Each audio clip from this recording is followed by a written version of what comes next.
The Oscars are just days away at the point of me filming this, so let's talk about some of the Best Picture nominees. More specifically, let's talk about their not so favorable reviews thanks to Letterboxd. Now, Letterboxd is a fantastic place where movie lovers can share their opinions, their thoughts, their watch list, their film diaries. It's a fantastic app overall, except when it isn't. And here's the thing. These are the best pictures of the year, which I know is like not the actual best picture because we all have our own thoughts and opinions in all these films, as we should, and this list of nominees definitely is not my top of the year. But there's a big difference from having some disagreements with the film and giving it a half-star review. Like, you might not love Aaron Sorkin's portrayal of this trial and think that he treats his minority characters pretty poorly. You might think that Promising Young Women can be triggering and not as helpful to the conversation on sexual assault. I hate this argument, but you might even think that Nomadland is a pro-Amazon movie. But to give these movies a half-star review, you are telling me that these are the worst movies of the entire year? Clearly, if you're giving it that bad a review, you can lay out your argument in a cohesive way that is easy to understand, and I can see where you're coming from, right? Let's take a look. Sound of Metal. Alright, this was my number 3 favorite movie of the year. I thought it was fantastic. I would love for Riz Ahmed to win Best Actor. So what do people say about this? Terrible, very, very bad. They are tried to be indie with the long shots that have nothing to do with anything. Also, this is Todd's opinion, but there was not enough metal in the title. How can someone lose their hearing? Just use your ears, idiot. Why didn't Riz Ahmed turn into Venom bad guy? More Venom, less sad Riz Ahmed. Please. I thought this was a documentary about the goings on inside a metal fabrication factory. Extremely disappointed. Anyone who, like me, expected an interesting deep dive into the world of metal fabrication, be warned, this is not the film for you. I mean, that's a fair criticism. You know, if you're expecting that and you get a movie about a guy losing his hearing, like, sure, I guess that's a fair take. That's not a Metal Boy movie. Good sound design. It's definitely an Oscar movie, but I don't know what, it was super boring. Like, just, I felt myself falling asleep at one point. You watch the first 10 minutes of this movie or even just read the synopsis, and after that, it's what you expect. High def, but maybe also poggers? Highly offensive as a deaf person.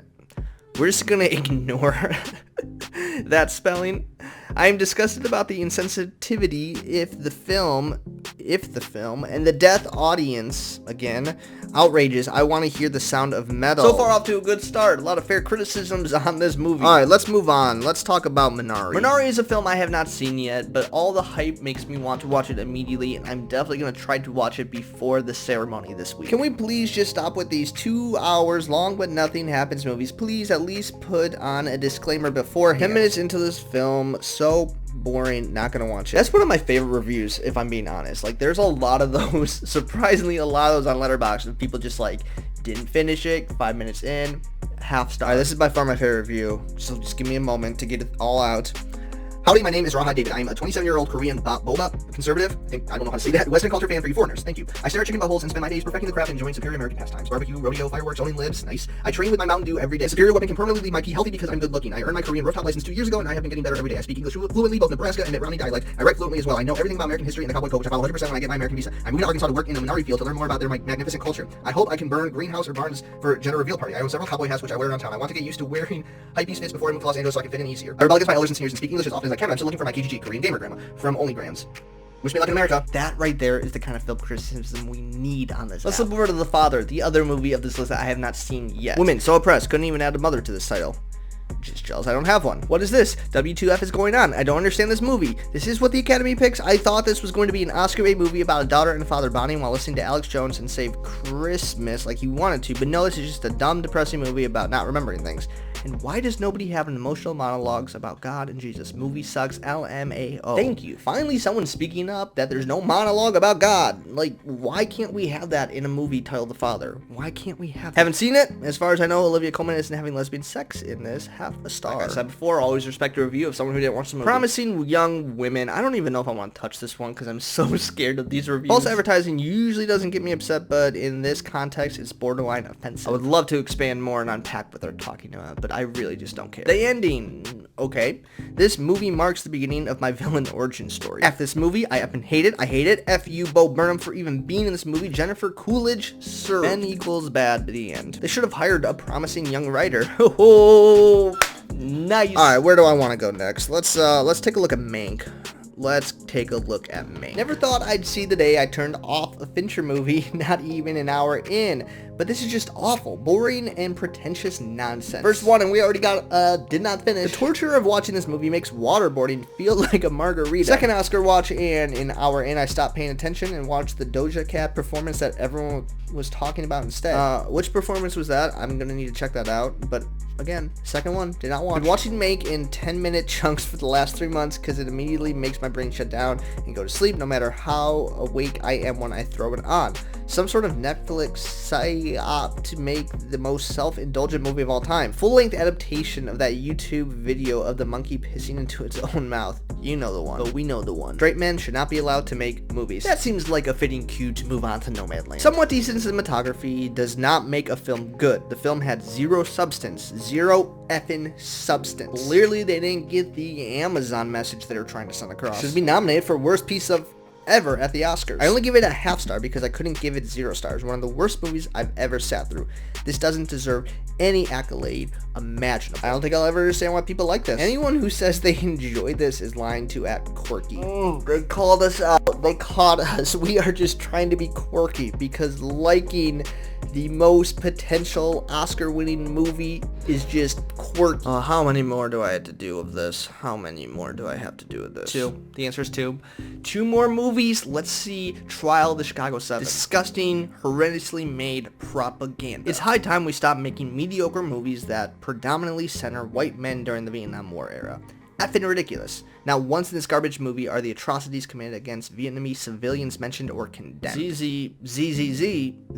This was the weirdest movie I've watched next to Bohemian Rhapsody. Yes, because of all the weird movies out there, Bohemian Rhapsody and Trial of Chicago 7 are definitely 2 of the weirdest. Nothing has changed in the U.S. since this happened, so don't pretend progress is made. Movie is apolitical from top to bottom, and it made me cancer. Again, cliche white American male hero story with terrible editing and poor storytelling. Waste of material. Please don't ever tell a story about people who suffer from rich and privilege because you're one of them. Didn't see it, but I heard the whole thing, and it's enough to say that this movie is bull effing liar. This is not the truth of the Chicago 8, not Evan 7, by the way. I must quote dear Davy Jones, Bootstrap Bill, you're a liar and you're gonna spend eternity aboard this ship.